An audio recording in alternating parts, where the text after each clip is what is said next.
Bom dia, irmãos. Estamos aqui com grande alegria para mais uma vez compartilhar um pouco da palavra do nosso Deus. E nós vamos estudar nossa lição da Escola Bíblica Dominical da revista Reflexões Bíblicas 5 e estaremos estudando a lição de número 30. Essa lição ela traz o tema A Igreja como Agente de Esperança no Mundo. E essa lição ela está baseada nos textos das leituras diárias que estão aqui na nossa revista, que é Atos capítulo 2, 3, 5, 9, 17 e Romanos 16.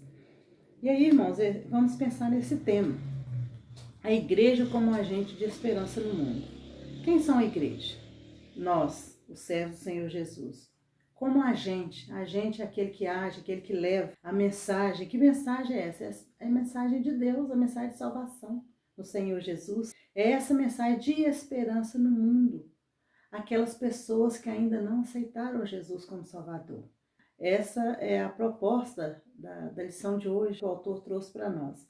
E nós vamos aprender um pouco mais, lembrar aqui que nós já sabemos, de como nós devemos ser esse agente levando esperança ao mundo. E aqui eu vou deixar com os irmãos o versículo 8 do capítulo 1 de Atos, que nos diz assim: Mas recebereis a virtude do Espírito Santo, que há de vir sobre vós, e ser-me-eis testemunhas, tanto em Jerusalém, como em toda a Judéia e Samaria e até aos confins da terra. Então, irmãos, o livro de Atos, ele narra o nascimento da igreja do nosso Deus. E como que isso aconteceu? Antes de Jesus subir ao céu, ele prometeu que ele ia enviar o Espírito Santo dele, o Consolador. E ali havia um grande número de pessoas reunidas e aconteceu a descida do Espírito Santo com grande poder. Então aquelas pessoas que estavam ali, eles entenderam, cada um na sua língua, o que a palavra de Deus, o que Deus estava falando com eles através do Espírito Santo. E ali houve muitas conversões, alegria, por ser testemunhas daquele grande momento ali, a descida do Espírito Santo. E ali aqueles irmãos que estavam ali com grande alegria, os que assistiam não entenderam, imaginaram que eles estavam sob efeito de alguma bebida. Mas eles não estavam, eles estavam felizes por ter assistido cumprir a promessa do Senhor Jesus, que desceu ali o Espírito Santo. E esse Espírito Santo que desceu sobre eles é o que nós temos também, que é a Trindade, Pai, Filho e Espírito Santo. Quando nós aceitamos Jesus, nós temos o Espírito Santo e nós temos esse poder para testemunhar, para levar esta mensagem de esperança às pessoas que ainda não conhecem a Jesus. O nosso compromisso como cristãos, como servos do Senhor, é de levar uma mensagem pura e simples do Evangelho. E Atos 2 retrata isso. Ele retrata a morte de Jesus, a ressurreição, a exaltação, a salvação em Jesus Cristo. E nós somos esses servos do Senhor, que reconhecemos tudo que o Senhor Jesus veio em forma de homem, viveu, nos ensinou, morreu ali na cruz para nos salvar. Então, essa salvação simples, como o autor colocou aqui, pura e simples, é a palavra, é a mensagem de salvação. E aqui, irmãos, no livro de Atos 1, o versículo 8, está escrito assim: Mas recebereis a virtude do Espírito Santo, que há de vir sobre vós, e ser-me-eis testemunhas, tanto em Jerusalém, como em toda a Judéia e Samaria e até aos confins da terra. Nós somos essas testemunhas do Senhor, para levar essa mensagem em todos os lugares, até os confins da terra. E aí, Atos 2, o versículo 38, Pedro disse assim: Arrependei-vos e sejam batizados em nome de Jesus Cristo para perdão dos pecados e recebereis o dom do Espírito Santo. Então foi isso que aconteceu com aqueles irmãos. Eles arrependeram e eles receberam o dom do Espírito Santo. E todos nós também, que reconhecemos Jesus como nosso Salvador, nós também recebemos este dom do Espírito Santo e estamos prontos, temos aqui em Atos 2, para poder testemunhar, né, como está escrito aqui em Jerusalém, toda a Judéia, Samaria e até os confins da terra. Então nós estamos prontos para levar essa mensagem de esperança as pessoas que ainda não tiveram esse encontro com o nosso Senhor Jesus. No ponto 2, o autor nos fala que nós devemos integrar com os que a ela se achegam. Então, a nossa igreja, nós, os servos do Senhor, nós devemos receber, nos integrar com os irmãos, uns com os outros, com os irmãos que se achegam à nossa igreja, ter bons relacionamentos, ter alegria com os nossos irmãos. Paulo, ele cita nas cartas dele que muitos irmãos se reuniam nas casas para juntos louvar ao Senhor, adorar ao Senhor. E é muito importante essa união entre os irmãos, conhecer, saber das necessidades dos irmãos, acompanhar a vida dos irmãos. A igreja de Atos, a igreja primitiva, ela tinha essa comunhão, ela sabia das necessidades dos irmãos. Os irmãos estavam prontos o tempo todo, ajudando uns aos outros, compartilhando as suas necessidades, as suas alegrias uns com os outros. E aqui, irmãos, o autor, ele trouxe para nós algumas palavras que servem como metáfora de linguagem, como a igreja do Senhor Jesus é comparada. Então, a primeira que ele trouxe aqui é como família. A igreja de Deus, ela é comparada como família. E nós somos uma família. Nós conhecemos os nossos irmãos, sabemos onde moram, nós conhecemos a família deles. Nós temos comunhão, nós temos alegria, prazer de estarmos com os irmãos. Quando há alguma necessidade, nós estamos prontos ali a ajudá-los, fazer o que for possível para ajudar os nossos irmãos. Então a igreja é comparada com a família e nós somos uma família. A outra figura de linguagem, ele traz como um rebanho. O rebanho é o que se move na dependência total do nosso Deus, em obediência, em seguir, entender aquilo que Deus quer de nós e procurar fazer aquilo melhor. E a outra fala do edifício de Deus. O edifício nos lembra o quê? Um prédio de abrigo. E que abrigo é esse? Para quem? Para os desabrigados, para as pessoas que estão no mundo aí sem esperança, tristes, aflitas. Então nós somos esse edifício onde as pessoas se achegam a nós para se abrigar, para se acolher. E também ele trouxe para nós como lavoura. A lavoura é o que? A plantação. Da plantação nós lembramos do que? Dos frutos, do alimento, daquilo que vai ao faminto, aquela pessoa que está em necessidade, então ela precisa do seu alimento. Então a lavoura de Deus, a igreja como lavoura de Deus, é para levar esse alimento às pessoas famintas. E uma última que ele colocou aqui na nossa lição foi como a igreja como noiva de Jesus Cristo. Aqui que a noiva preocupa em estar bem de aparência, estar bem de saúde, se apresentar bem, se agradar ao noivo. E isso é o nosso papel como igreja do Senhor Jesus. Querer agradar o nosso Senhor Jesus, fazer o melhor para Ele, trabalhar na causa, fazer o melhor para o nosso Senhor Jesus. Então esse é o papel da noiva. Nós procuramos fazer cada dia melhor este papel de noiva do nosso Senhor Jesus Cristo. O nosso terceiro ponto, ele fala do compromisso de cuidar dos necessitados. Por isso que eu falei com os irmãos da igreja primitiva, aquela igreja, ela tinha grande preocupação que aqui não houvesse nenhum necessitado naquela igreja. E a nossa preocupação também, da nossa igreja batista do Progresso, é essa também, que não tenha necessitado. Nós ficamos ali observando, acompanhando, e quando há algum irmão com alguma necessidade, nós todos estamos ali de braços abertos e prontos para ajudar os nossos irmãos.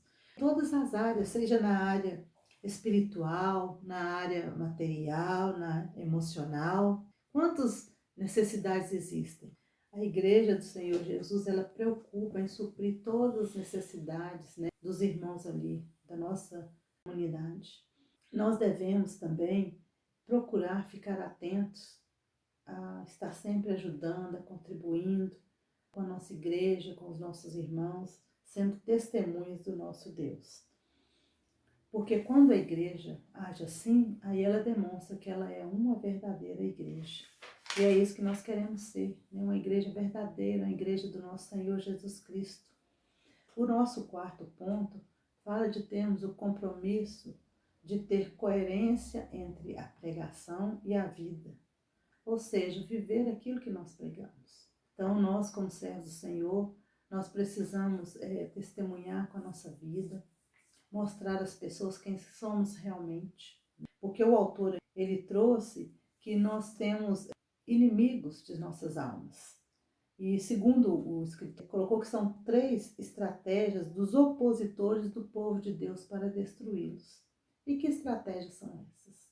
Então, o primeiro é o que? Eles tentaram e tentam perseguir os servos de Deus, os cristãos. Quantas histórias nós temos na Bíblia registrada, que nós vemos, né, na nossa atualidade, nas nossas relações cotidianas, de pessoas sendo perseguidas por serem cristãos, por confessarem a Jesus Cristo como seu Salvador, muitas vezes até dentro da sua própria casa, sua família, sendo perseguidas, sendo rejeitadas por confessar Jesus Cristo. Buscam corromper o povo de Deus e também buscam sobrecarregar os líderes da igreja. Então, nós devemos ter cuidado, buscar viver na dependência do Espírito Santo, para que ele nos dê sabedoria, nos dê discernimento naquilo que nós devemos fazer, como fazer, para que nós não venhamos a cair, né, nas ciladas do nosso inimigo, Satanás. E o autor aqui, ele registra a vida de um casal chamado Ananias e Safira. Irmãos, esse casal, quando eles viram que os apóstolos de Jesus iam entregar as suas ofertas, vendiam seus bens e entregavam ali na igreja para distribuir entre os irmãos, aquele casal quis fazer a mesma coisa. E pegou e vendeu os seus bens e foi e levou sua oferta aos pés dos apóstolos. Só que quando eles chegaram para entregar a sua oferta ali, eles tinham deixado uma parte dessa oferta para eles. E quando eles chegou ali, que eles confessaram o que eles tinham feito, eles caíram mortos. Primeiro foi o esposo, Ananias, depois em seguida veio sua esposa, Safira. Ela mentiu e da mesma forma ela também morreu, porque eles mentiram ao Espírito Santo de Deus. Irmãos, Deus conhece nossos corações, as nossas intenções. Então, nós não podemos mentir. Nós temos que ser fiéis, sermos leais ao nosso Deus, vivermos uma vida que condiz com o que a palavra de Deus nos ensina e nos orienta. Irmãos, falando mais um pouquinho da igreja primitiva, quando aconteceu aquilo ali, o dia do Pentecostes, que quase 3.000 almas ali renderam aos pés de Jesus, que a igreja começou a se reunir. E aí, irmãos, chegava várias pessoas se convertendo, a cada dia mais, a palavra de Deus fala que ia chegando mais pessoas se convertendo. E aí aquela igreja, ela teve que tomar uma decisão. Ela decidiu que ela não podia prometer aquilo que não podia cumprir. Nós, como servos do Senhor Jesus, somos a mesma coisa. Nós não podemos prometer coisas fora do fundamento da palavra do nosso Deus. E aquela igreja, ela pensou, o que nós vamos fazer com esses irmãos que estão chegando, como nós vamos trabalhar. E graças a Deus que aqueles servos do Senhor, com muita sabedoria, buscando ao Senhor, dialogando uns com os outros, conversando, eles entenderam que os gentios que estavam chegando, se convertendo, não precisariam passar pela circuncisão, porque a circuncisão era um cerimonial próprio do judaísmo. Mas uma vez que a pessoa aceitar Jesus de coração, ela não precisa mais passar pela circuncisão. Então aquela igreja, os irmãos, os líderes conversaram e optaram pelo bom senso de que os gentios precisariam praticar a circuncisão. Porque a salvação ela é pela fé. Uma vez que a pessoa aceitou Jesus pela fé, ela não precisa de fazer nenhum sacrifício, que o grande sacrifício Jesus fez por nós na cruz, derramando seu sangue ali. E aí eles colocaram que a salvação é pela graça. Não precisamos de obras, não precisamos de sacrifício, basta reconhecer Jesus como seu único e suficiente Salvador. A igreja ela precisa se ter-se na palavra de Deus, buscar de Deus sabedoria e ter coerência naquilo que faz, ter bom senso daquilo que faz. Então aqui o autor ele colocou assim, a igreja hoje precisa ter a mesma atitude, aqueles irmãos tendo bom senso, lembrando que tal decisão não pode acontecer sem a fundamentação da palavra de Deus e a direção do Espírito Santo. Então, qualquer que for a decisão da igreja, ela precisa estar fundamentada na palavra do nosso Deus. Devemos amar os nossos irmãos e respeitar, mas não podemos deixar de ter como fundamento a palavra do Senhor Jesus, aquilo que o Senhor Jesus nos ensina, através da sua palavra. O nosso quinto ponto, irmãos, nós vamos falar sobre o compromisso com a contextualização da mensagem. Então, nós vimos que a igreja primitiva, ela foi confrontada com aquela realidade ali da universalidade do evangelho. Então, nós vimos ali que até então o evangelho ele estava só ali, em Jerusalém, ali na região. Estava sendo pregado só ali. Só que, através do dia de Pentecostes, o objetivo de Deus era que a palavra de Deus se expandisse. E foi ali através daquele dia de Pentecostes. Isso aconteceu. A palavra de Deus, ela não era só para aquela região ali. Ela era para todas as regiões, como nós lemos no capítulo 1, versículo 8, Jerusalém, Judéia, Samaria, até os confins da terra. E aí a igreja pegou e viveu este confronto com aquela realidade ali. Nós vimos também que lá na conversão de Cornélio, lá no capítulo 10 de Atos, Pedro, o apóstolo de Jesus, ele teve uma visão dos lençóis que tinham alguns animais e em sonho ele julgou que aqueles animais eram impuros. E Deus falou com ele, não fala que é impuro aquilo que eu já tornei puro. Era Deus mostrando para ele que era para ele ir lá na casa de Cornélio, que Cornélio era um gentio e que já buscava a Deus, já orava a Deus com a sua família. E Pedro, ele atendeu a esse chamado de Deus e ele foi na casa de Cornélio e ali ele levou a palavra de Deus, levou a salvação. E aí Cornélio e todas as pessoas que estavam na casa de Cornélio, eles aceitaram o Senhor Jesus Cristo como seus únicos e suficientes Salvador. Então nós vimos, irmãos, que a palavra de Deus, ela não está limitada a uma cidade, a um local, a um grupo de pessoas. A mensagem de salvação é para todas as pessoas, todas as nações.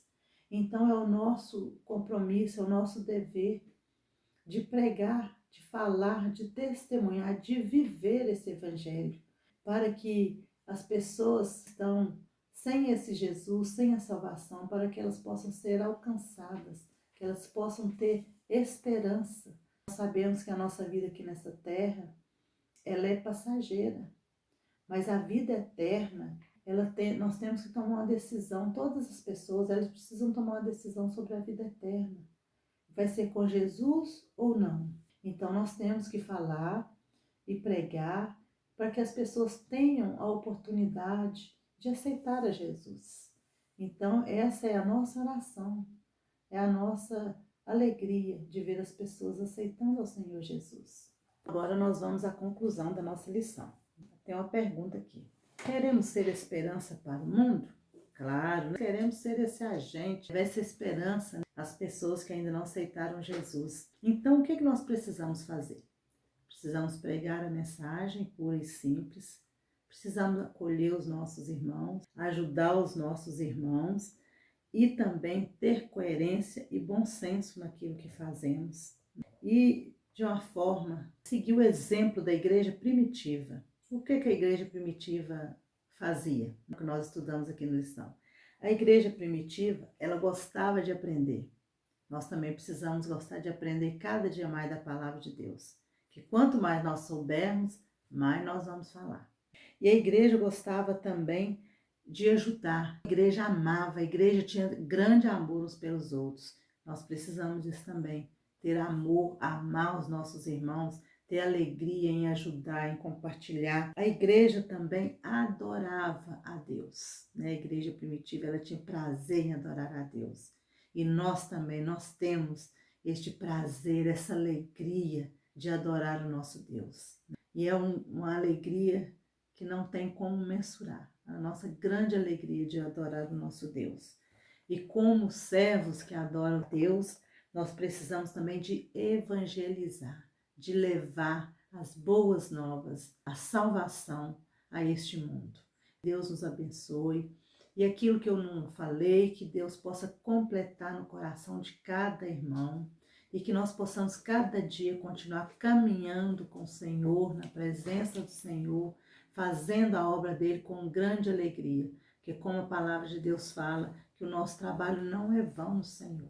O nosso trabalho ele é de grande valor, porque para Deus uma alma vale mais que o mundo inteiro. Então vamos trabalhar e vamos ganhar almas para Jesus. Quero deixar 2 versículos aqui com os irmãos, que é Atos 2, o 46 e 47, que diz assim: E perseverando unânimes todos os dias no templo, e partindo pão em casa, comiam juntos com alegria e singeleza de coração, louvando a Deus, caindo na graça de todo o povo.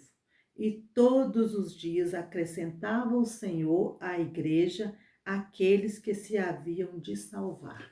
Nós vamos orar agora, encerrando a nossa lição, e que Deus nos abençoe. Senhor, nós te agradecemos, ó Pai, por esta mensagem que o Senhor trouxe aos nossos corações, e que nós possamos ser instrumentos do Senhor para levar essa mensagem de esperança a este mundo, ó Deus. Muito obrigado por tudo. Fica conosco. Nós oramos ao Senhor agradecidos por tudo, no nome santo de Jesus. Amém.